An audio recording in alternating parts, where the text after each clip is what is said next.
You know that one person, the one who gets terrible news and doesn't collapse, loses something big and keeps moving, gets pushed to the edge and somehow stays completely still. You've watched them, and somewhere quietly you thought, what is wrong with them, or what is wrong with me? Here's what nobody told you. They're not numb, they're not faking it, they're not built differently than you. They just learned something most people never get taught. There's a 2,000-year-old system for training your mind to handle anything life throws at it, and modern psychology is only now proving why it actually works. It's called Stoicism, and it has nothing to do with going cold. Most people think a Stoic is someone who feels nothing, someone who takes hits without flinching, someone emotionally flat, disconnected. That's not Stoicism. That's a trauma response wearing a philosophy costume. Psychology calls the real Stoic skill cognitive reappraisal. It's the brain's ability to change how it interprets an event, not block the feeling, but redirect the meaning. You're not suppressing the emotion. You're upstream of it. You're catching it before it becomes a reaction. And here's what makes this rare. Most people never learn to do this. Most people just react, then explain the reaction later. Stoics built a whole internal system around that gap between stimulus and response. That gap is where your freedom actually lives. Think about the last thing that stressed you out this week. Now ask yourself, could you actually control it? Marcus Aurelius, a Roman emperor who faced wars, plague, and the collapse of everything around him, wrote a private journal, not to publish, not to be seen, just to remind himself of one thing over and over. Some things are in our control, most things aren't. Psychology calls this locus of control.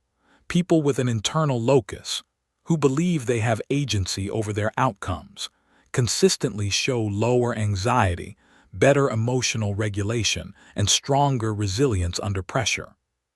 Stoics mapped this 2,000 years ago. Your opinion, your choices, your reactions, those are yours. Everything else, other people's behavior, the weather, what someone thinks of you, that's outside the circle.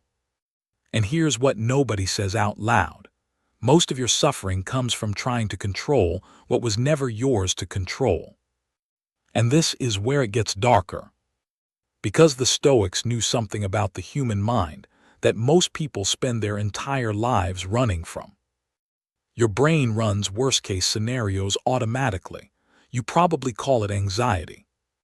The Stoics called it premeditatio malorum, premeditation of adversity. And they did it on purpose. Every morning, ancient Stoics would sit and deliberately imagine losing what they loved most, their health, their relationships, their stability.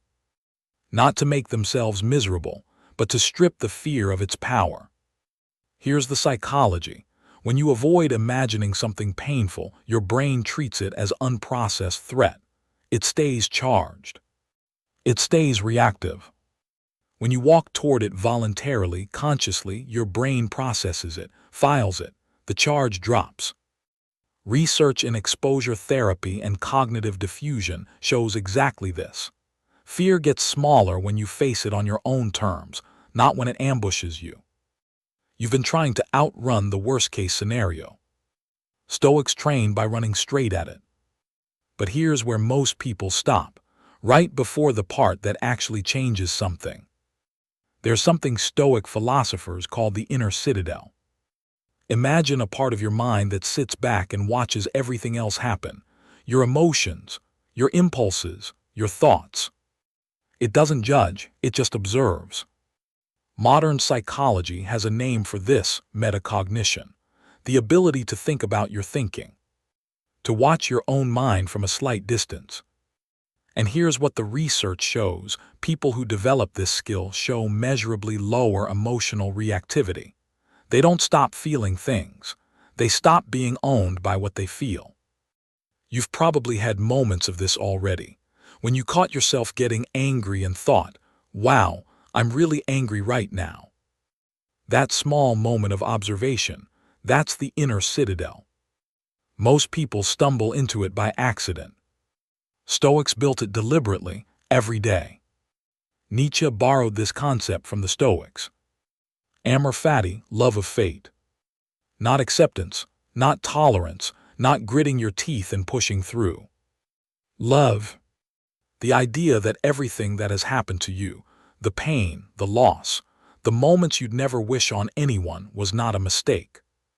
It was the raw material of who you actually are. Psychologists call this post-traumatic growth, the documented phenomenon where people who process their hardest experiences, rather than bury them, report higher life satisfaction, deeper relationships, and a more stable identity afterward. The Stoics didn't have clinical language for it, but they built a whole philosophy around the same truth. Your worst chapters didn't break your story. They're the reason your story has any weight at all. Here's what nobody tells you about Stoicism. It's not a strategy. It's not a productivity hack. It's not something you do when things go wrong. It's a way of being permanently awake to how your own mind works. Most people spend their lives reacting, then recovering from the reaction, then explaining why they reacted over and over. Stoicism breaks that loop.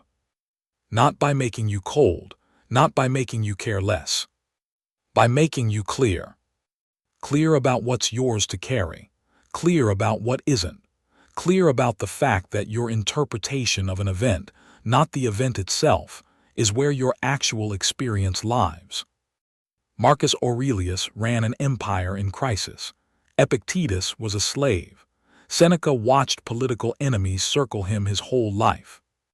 None of them had easy circumstances. All of them built something inside that circumstances couldn't touch.